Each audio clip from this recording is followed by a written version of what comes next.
मामले में केजरीवाल का जो भ्रष्टाचार है, आम आदमी पार्टी का भ्रष्टाचार अब खुलकर सामने आ गया है।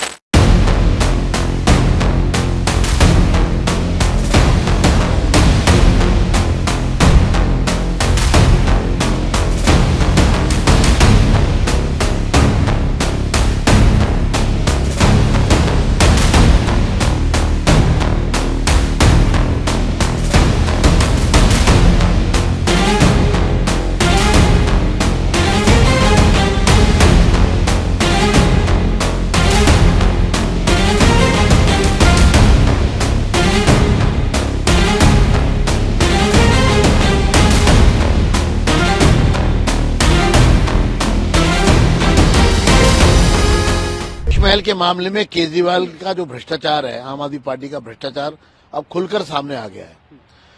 और जिस तरह से सेंट्रल विजिलेंस कमीशन ने इसका कॉग्निजेंस लिया है तथ्यों के आधार पर, क्योंकि 14 अक्टूबर और 21 अक्टूबर को मैंने 2 पत्र लिखे थे सेंट्रल विजिलेंस कमीशन को। और 14 अक्टूबर के पत्र में मैंने लिखा था कि जो ये शीश महल है, जो 6 फ्लैग स्टाफ रोड है, ये तो 10,000 गज से कम ओरिजिनल ये है, लेकिन आसपास के बंगलों तोड़कर उसमें खाली करवाकर और टाइप 5 8 फ्लैट्स खाली करवाकर शीश महल से उसको अमलगमेट कर दिया गया, उसमें मिला दिए गए और ये 50,000 गज के करीब चला गया।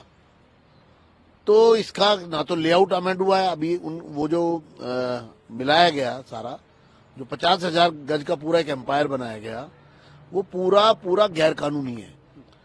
जो भवन बनाए गए वहां पर वो भी गैर कानूनी है।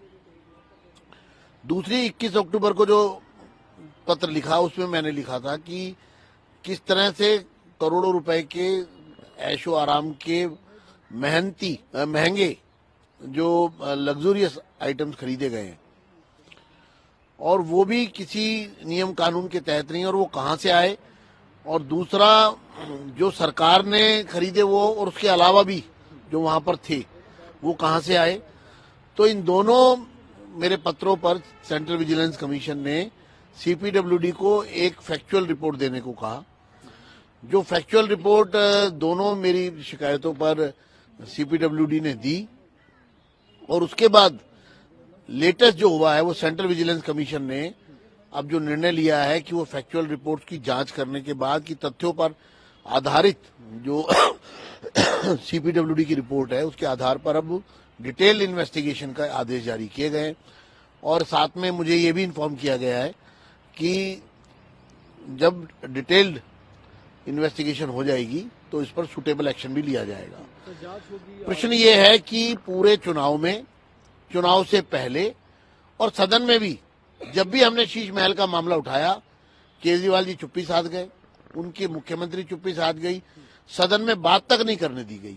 एक तरफ जब पूरे देश की, दिल्ली की जनता जानना चाहती है कि जो लोग अपने आप को कट्टर ईमानदार और आम आदमी कहते थे वो कट्टर बेईमान और सबसे खास आदमी निकले। इतना बड़ा बंगला, इतना बड़ा एम्पायर, तो मैं, और अभी तो इसमें और भी बहुत सी जांच बाकी है, क्योंकि जो शीश महल दिखाई दे रहा है खाली इतना नहीं है, वो उसके साथ वहां पर कई टावर बन रहे हैं जो अधूरे पड़े हैं, उन पर भी करोड़ों रुपए खर्च हुए। वो टावर जो बन रहे हैं नए, उनमें क्या होना था, क्या बनाया जा रहा था, उसकी भी पूरी जांच होनी चाहिए। और इस पर सेंट्रल विजिलेंस कमीशन ने आदेश दिए हैं सीपीडब्ल्यूडी को कि इसकी कंप्लीट जांच कीजिए, डिटेल जांच कीजिए। मैं सीवीसी के इस कदम का स्वागत करता हूं। सेंट्रल विजिलेंस कमीशन ने इस पर कॉग्निजेंस लिया है। दूध का दूध और पानी का पानी होना चाहिए और ऐसे दोषियों को जेल भेजना चाहिए। इनके खिलाफ सख्त से सख्त कार्रवाई होनी चाहिए। जिन्होंने दिल्ली की जनता को ठगने का काम किया, विश्वास तोड़ने का काम किया, ये विश्वासघाती लोग हैं, इनको बख्शा नहीं जाना चाहिए। जिन्होंने दिल्ली को 10 साल बेहाल किया, दिल्ली की तमाम, आप सोचिए बारिश में क्या हुआ था, इन्होंने कोई काम नहीं किया, सिर्फ और सिर्फ भ्रष्टाचार किया। और एक तरह का भ्रष्टाचार नहीं, हर तरह का भ्रष्टाचार किया है। और मैं चुनौती देता हूं केजरीवाल जी को और उनकी पार्टी को कि आपके एक एक भ्रष्टाचार की हम पोल खोलेंगे